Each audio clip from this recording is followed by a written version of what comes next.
Assalamualaikum warahmatullahi wabarakatuh. Perkenalkan, nama saya Pinkan Rahmadona dengan NIM 2023-143637 dari kelas 2 Ki, Prodi Pendidikan Guru Sekolah Dasar, Fakultas Keguruan dan Ilmu Pendidikan. Pada kesempatan ini, saya ingin membahas materi dengan subtema mendeskripsikan berbagai sistem etika politik dan ideologi-ideologi besar di dunia, bersama dosen pengampu Bapak Dr. Hendra Wijaya, MPDI. Pembahasan yang pertama adalah tentang pengertian etika politik.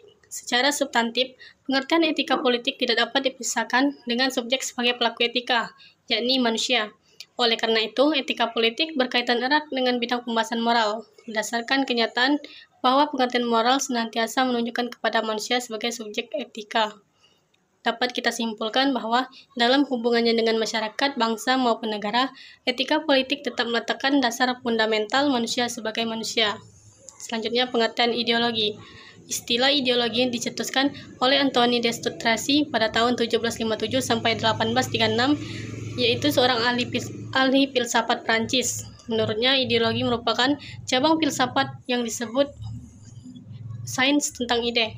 Pada tahun 1796 ini juga, ia mendefinisikan ideologi sebagai ilmu tentang pikiran manusia yang mampu menunjukkan jalan yang benar menuju masa depan.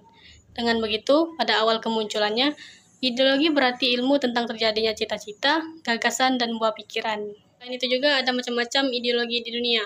Yang pertama ada konservatisme, yaitu sebuah filsafat politik yang mendukung nilai-nilai tradisional. Istilah ini juga berasal dari kata dalam bahasa Latin melestarikan, menjaga, memelihara, dan mengamalkan. Karena berbagai budaya memiliki nilai-nilai yang mapan dan berbeda-beda. Kaum konservatif ini juga di berbagai kebudayaan mempunyai tujuan yang berbeda-beda pula. Yang kedua, komunis. Komunisme ini adalah paham yang mendahulukan kepentingan umum di atas kepentingan pribadi dan golongan. Paham komunis ini juga menyatakan semua hal dan sesuatu yang ada di suatu negara dikuasai secara mutlak oleh negara tersebut.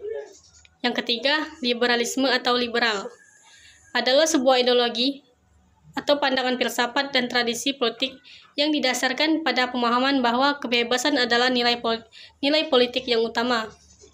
Liberalisme ini dianut oleh negara-negara di berbagai benua, yaitu benua Amerika, seperti Amerika Serikat, yaitu Argentina, Bolivia, Brazil, Chili, Kolombia, Ekuador, dan Kanada.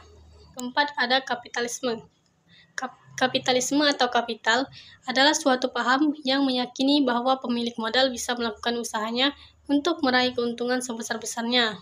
Negara yang menganut paham kapitalisme ini adalah Inggris, Belanda, Spanyol, Australia, Portugis, dan juga Prancis. Yang kelima ada fasisme. Fasisme ini merupakan sebuah paham politik yang mengagungkan kekuasaan absolut tanpa demokrasi. Dalam paham ini, nasionalisme juga sangat fanatik dan juga otoriter. Sangat kentara. Negara yang menganut paham fasisme ini adalah Italia dan Jerman. Keenam, sosialisme. Sosialisme atau sosialis adalah paham yang bertujuan membentuk negara kemakmuran dengan usaha kolektif yang produktif dan membatasi milik perseorangan. 7 ada Pancasila. Pancasila merupakan negara yang berdasarkan ketuhanan yang Maha Esa. Manusia pada hakikatnya adalah makhluk individu dan makhluk sosial. Manusia ini merupakan bagian dari seluruh anggota masyarakat organis yang mengutamakan kepentingan masyarakat sebagai suatu kesatuan.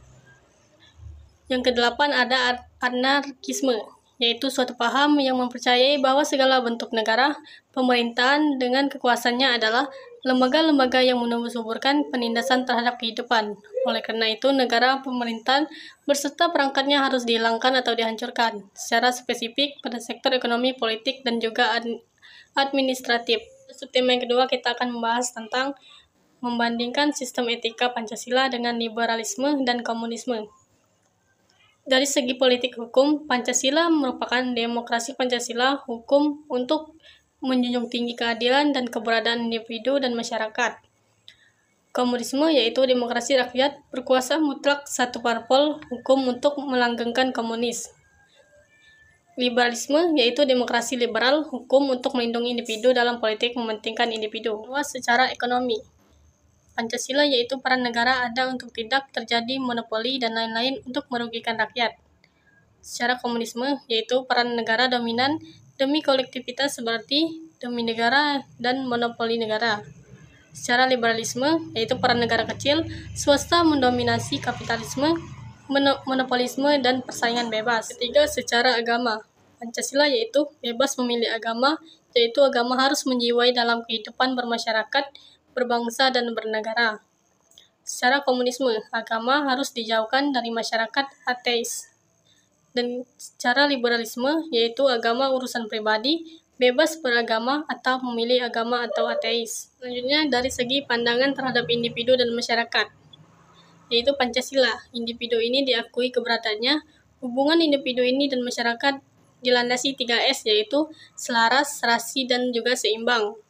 Secara komunisme, individu tidak penting, masyarakat juga tidak penting, kolektivitas yang dibentuk negara yang lebih penting. Secara liberalisme, individu ini lebih penting daripada masyarakat. Masyarakat diabadikan bagi individu. Terakhir ada dari segi ciri khas. Pancasila yaitu demokrasi Pancasila, yaitu bebas memilih agama. Secara komunisme ini ateisme, dogmatis, otoriter, dan ingkar HAM. Liberalisme yaitu penghargaan atas HAM, demokrasi, negara hukum, dan menolak dogmatis. Selanjutnya, pada subtema ketiga kita akan membahas tentang menganalisis Pancasila sebagai ideologi terbuka. Pancasila sebagai ideologi tidak bersifat kaku dan tertutup, melainkan bersifat terbuka, yaitu bersifat dinamis dan menyesuaikan dengan perkembangan zaman. Pancasila sebagai ideologi terbuka ini adalah pandangan hidup bangsa Indonesia yang mengandung nilai-nilai dasar dan nilai-nilai instrumental yang dapat berinteraksi dengan perkembangan zaman dan dinamika yang ada di dalam negeri. Ideologi terbuka ini lahir dari kesepakatan masyarakat, dan juga sebagai ideologi terbuka ini, Pancasila mengandung 3 jenis nilai, yaitu nilai dasar, nilai instrumental, dan nilai praksis. Selanjutnya kita akan membahas tentang dimensi Pancasila sebagai ideologi terbuka. Dimensi Pancasila sebagai ideologi terbuka ini juga terbagi menjadi 3, yaitu dimensi idealis, dimensi normatif, dan juga dimensi realistis. Yang pertama, dimensi idealis. Pada dimensi idealis ini, nilai-nilai ini mencakup hakikat dari sila-sila Pancasila, yaitu ketuhanan, kemanusiaan, persatuan, kerakyatan, dan keadilan. Yang kedua, dimensi normatif.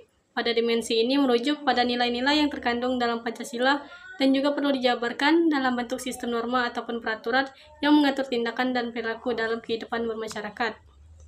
Ketiga, dimensi realistis. Pada dimensi realistis ini, suatu ideologi tidak hanya berisi nilai-nilai ideal dan normatif, tetapi juga harus dapat diaplikasikan secara konkret dalam kehidupan sehari-hari dan dalam sistem pemerintahan. Simpulannya adalah, Pancasila dapat dianggap sebagai ideologi terbuka karena memiliki prinsip-prinsip dasar yang sangat inklusif dan dapat diinterpretasikan secara luas oleh berbagai kelompok masyarakat, termasuk juga dalam kelompok minoritas. Pancasila juga terbuka ini juga untuk perkembangan dan perubahan dalam menghadapi perubahan sosial dan juga politik. Selain itu juga, Pancasila memiliki nilai-nilai universal yang dapat diaplikasikan dalam berbagai konteks, baik lokal maupun global. Yang terakhir kita akan membahas subtema tentang menjelaskan Pancasila sebagai ideologi terbuka merupakan prasyarat terwujudnya Indonesia baru yang dilandasi semangat toleransi. Pancasila ini dikatakan sebagai ideologi terbuka karena memiliki dimensi idealitas, memiliki nilai-nilai yang dianggap baik dan benar oleh masyarakat Indonesia pada khususnya dan manusia pada umumnya. Rumusan-rumusan Pancasila ini sebagai ideologi terbuka bersifat umum, universal, sebagaimana tercantum dalam pembukaan Undang-Undang Dasar tahun 1945. Pancasila ini memiliki dimensi normatif, artinya nilai-nilai dasar tadi dijabarkan dalam norma-norma atau aturan-aturan sebagaimana tersusun dalam tata aturan perundangan yang berlaku di Indonesia dari yang tertinggi sampai yang terendah. Dimensi realitas artinya ideologi Pancasila yang mencerminkan realitas hidup yang ada di masyarakat, sehingga Pancasila tidak pernah bertentangan dengan tradisi, adat istiadat, kebudayaan, dan tata hidup keagamaan yang ada di dalam masyarakat Indonesia.